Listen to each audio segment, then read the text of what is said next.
नमस्कार। तो कैसे आप? और देखिए, आज हम फिर से बात करने वाले हैं वर्ल्ड की सबसे निकम्मी और नाकाम फुटबॉल फेडरेशन के बारे में, जो है ऑल इंडिया फुटबॉल फेडरेशन।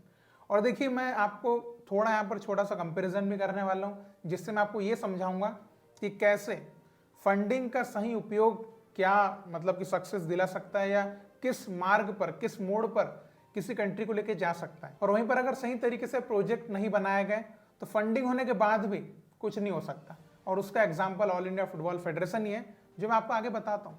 तो देखिए, एक सबसे सिंपल सा क्वेश्चन मैं आपसे पूछूंगा, जो कि आप अपने लिए पर्सनली ले सकते हैं, और इसका आंसर भी आप दीजिएगा कि अगर आपको पता हो कि अगले 15 साल के लिए आपके पॉकेट में 700 करोड़ रुपए है, तो क्या आप कुछ ऐसा कर जाएंगे जिससे कि आपकी लाइफ जो है उसके बाद एकदम सस्टेनेबल हो जाए? ऐसा 15 साल में कुछ तो कर जाएंगे। तो सेम मैं सिचुएशन दे रहा हूं ऑल इंडिया फुटबॉल फेडरेशन के लिए। 2010 में ऑल इंडिया फुटबॉल फेडरेशन की डील होती है एफएसडीएल के साथ, जिसकी टोटल वैल्यूएशन बोलेंगे तो वो थी 700 करोड़, यानी कि हर साल एएफएफ को 50 करोड़ के लगभग पैसा मिलने वाला था, मतलब 15 साल तक। यानी कि एक फिक्स्ड अमाउंट हो गया ऑल इंडिया फुटबॉल फेडरेशन के पास कि हर साल ये पैसा आने वाला है, कंफर्म। तब इससे क्या क्या डेवलपमेंट एक्टिविटीज की जा सकती थी इन 15 साल में, ये एक सोचने का विषय है। क्योंकि आपको पहले से ही पता है हमारे पास 50 करोड़ हमको हर साल मिलेंगे ही। तो यूथ के ऊपर, जो हम बोलते हैं ना, यूथ के ऊपर काम करो, यूथ के ऊपर काम करो, तो 15 साल का तो एक डायरेक्ट प्लान हमारे पास होना था कि भाई 15 साल का तो फिक्स्ड एक प्लान रख लो, ये हर साल ही करना है। लेकिन अब वो भी नहीं कर पाए, और आज हमारी हालत अब देख लीजिए, हम यूथ में किधर जा रहे हैं। अब मैं आपको ये क्यों बता रहा हूँ, क्योंकि अभी आपको एक ऐसा एग्जाम्पल देने वाला हूँ मैं, जिससे आप समझेंगे कि यार हम जो है प्रोजेक्ट बनाने में क्या फेल हो गए, क्या सही हमारे पास प्लानिंग वाले लोग नहीं हैं। इसमें अब आप जो है थोड़ा सा आप कंपैरिजन देखिएगा। किर्गिस्तान कंट्री का नाम आपने सुना है। किर्गिस्तान कंट्री की करंट रैंक है अभी 107 नंबर पे, और इनकी हाईएस्ट रैंक की बात करें तो 2018 में 75 नंबर पे चले गए थे। और एक और हैरानी की बात मैं बताऊं, 2013 में ये 201 नंबर पे थे, 201 नंबर पे। तो आप ये देखिए कि कितना लंबा ग्रोथ उन्होंने लिया है। 2019 में उन्होंने पहली बार एशियन कप क्वालिफाई किया, और अभी रेगुलर वो क्वालिफाई भी कर रहे हैं, और अभी वर्ल्ड कप के थर्ड राउंड में भी प्रवेश कर चुके हैं। यूथ लेवल पे बात करेंगे तो अंडर 20 एशियन कप, जिसमें हम खेल नहीं पा रहे हैं भाई, 2023 का एशियन कप भी उन्होंने खेला, और 2025 के लिए वो क्वालिफाइड है। अंडर 17 की बात करेंगे तो 2016 में उन्होंने एशियन कप के लिए क्वालिफाई किया था, उसके बाद से भी दे आर स्ट्रगलिंग। और अंडर 23 लेवल पर भी दे आर स्ट्रगलिंग, बट हाँ, वो धीरे धीरे प्रोग्रेस कर रहे हैं, तो जल्द ही उसमें भी उनको सक्सेस शायद मिल सकती है। फुटसल की बात करेंगे तो उसमें काफी बेटर रिकॉर्ड्स उनके चल रहे हैं। उन्होंने अभी लास्ट एशियन कप भी खेला था, जिसमें 6th आए थे। तो अभी आपके दिमाग में शायद ये आ रहा होगा कि शायद किर्गिस्तान जो है वो काफी अच्छा इन्वेस्टमेंट कर रहा होगा, पैसा लगा रहा होगा।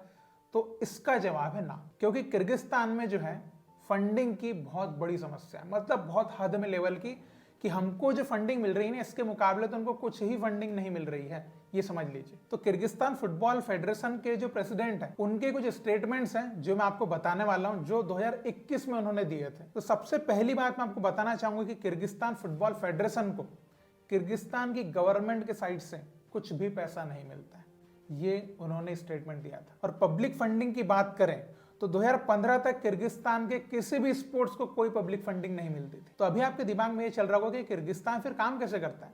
तो देखिए, किर्गिस्तान जो फीफा के साइड से जो फंडिंग मिलती है $2.5 लाख पर ईयर, वो उनका किर्गिस्तान का फुटबॉल बजट है। तो इसके अंदर ही वहां पे जितनी भी डेवलपमेंट एक्टिविटीज होती है वो इससे ही करी उन्होंने।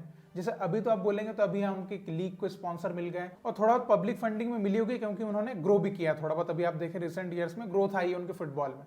तो ये अभी का सिनेरियो कह सकते हैं, लेकिन 2021 तक जो उनका स्टेटमेंट था, उस हिसाब से आप समझ सकते हैं कि भाई गवर्नमेंट दे नहीं रही है। तो सोचिए, किर्गिस्तान का जो फुटबॉल बजट है वो फीफा पे डिपेंडेंट है, मतलब टोटली के जो $2.5 लाख वो दे रहे हैं, जो कि लगभग 2.11 करोड़ के आसपास होता है। तो इससे उन्होंने जितनी भी डेवलपमेंट एक्टिविटीज करी, अपना यूथ के ऊपर काम किया है, ये सब कुछ उन पैसों से कर रहे हैं। तो आप यहाँ पर थोड़ा कंपेयर करिए कि हमारे पास तो फिक्स्ड एक 50 करोड़ हमको मिल ही रहा है, उनको तो केवल 2.5 करोड़ मिल रहा है। अब यहाँ पे आप थोड़ा सा आप ज्ञानी होके कंपैरिजन करेंगे, कह रहे पॉपुलेशन तो उनकी बहुत कम है। तो बात यहाँ पर पॉपुलेशन की है ही नहीं, बात यहाँ पर क्वालिटी प्लेयर्स आइडेंटिफाई करके उनके ऊपर काम करने की है, जो शायद उनको बेटर तरीके से आ रहा है, हमको नहीं आ रहा है। क्योंकि हमारे पास, आप देखिए, हमारे पास तो टैलेंट पूल की बात करें तो ज्यादा बड़ा है, हम तो कितने अच्छे टैलेंट्स आइडेंटिफाई कर सकते हैं। और हमारे यहाँ पर तो गवर्नमेंट भी सपोर्ट करती है, वहां तो गवर्नमेंट एक सिंगल पैसा नहीं दे रही है, ऐसा स्टेटमेंट है उनके प्रेसिडेंट का ही। तो इससे आप फर्क देखिए कितना है कि मतलब हम क्या कर रहे हैं, वो क्या कर रहे हैं। मतलब 15 साल के 700 करोड़ हमारे पास पॉकेट में होने के बावजूद भी आप देख लो यूथ में हम नीचे हैं, सीनियर में भी हमारी मरी पड़ी है, और उनका देख लीजिए वो हर मामले में हमसे ऊपर जा रहे हैं। तो देखिए 15 साल में उनके पास 31 करोड़ रुपए होते हैं, हमारे पास 700 करोड़ रुपए होते हैं। तो किसके पास ज़्यादा सब कुछ होना चाहिए? ऑब्वियसली हमारे पास होना चाहिए। लेकिन हमारी करंट सिचुएशन आप देखिए 127 हम फीफा रैंकिंग में हैं। हाईएस्ट हम गए थे 1996 में 94, और 2015 में तो 173 पे पहुंच गए थे हम, और मुझे लगता है कि शायद उसका भी रिकॉर्ड हम तोड़ पाएंगे। यूथ लेवल पे हमको थोड़ा बहुत सक्सेस मिला था अंडर 17 पे, जब हमने 2018, 2020 और 2023 के एशियन कप के लिए क्वालिफाई कर लिया था, और 2025 में हम फिर से क्वालिफाई नहीं कर पाए, और अंडर 20 और अंडर 23 एशियन कप में तो क्वालिफाई हम कर ही नहीं पा रहे हैं। तो यहाँ पर आप सिचुएशन समझिए कि भाई पैसा होने के बावजूद भी अगर हम काम नहीं कर पा रहे हैं ना, तो ये फंडिंग के लिए रोने की बात तो करना ही बेकार है। कि हम बोलते हैं ना भाई जितना फंड है क्या उससे भी हम कुछ कर पा रहे हैं? क्योंकि अब देखिए अब यहाँ पर सीधा कंपैरिजन आपके सामने है, एक कंट्री जिनके पास 31 करोड़ 15 साल के लिए, और हमारी कंट्री जिनके पास 700 करोड़ 15 साल के लिए।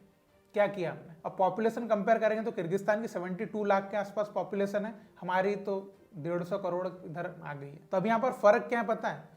फर्क यह है कि वो पॉलिटिक्स कर रहे हैं फुटबॉल को ऊपर ले जाने के लिए, और हम पॉलिटिक्स कर रहे हैं फुटबॉल को नीचे लेके जाने के लिए। एक तरफ हम फंड के लिए रोते हैं, दूसरी तरफ बहुत ही अच्छी सैलरीज हम दे रहे हैं हमारे मैनेजमेंट में लोगों को। और अब देखिए मतलब 1.5 करोड़ साल की वो सेक्रेटरी को सैलरी दे रहे थे। तो इससे फर्क समझिए ना कि पैसा जहां राइट जगह पे लगना चाहिए वहां तो नहीं लग रहा है फिर, क्योंकि यहाँ पर फंड का तो सीन लग ही नहीं रहा मुझे।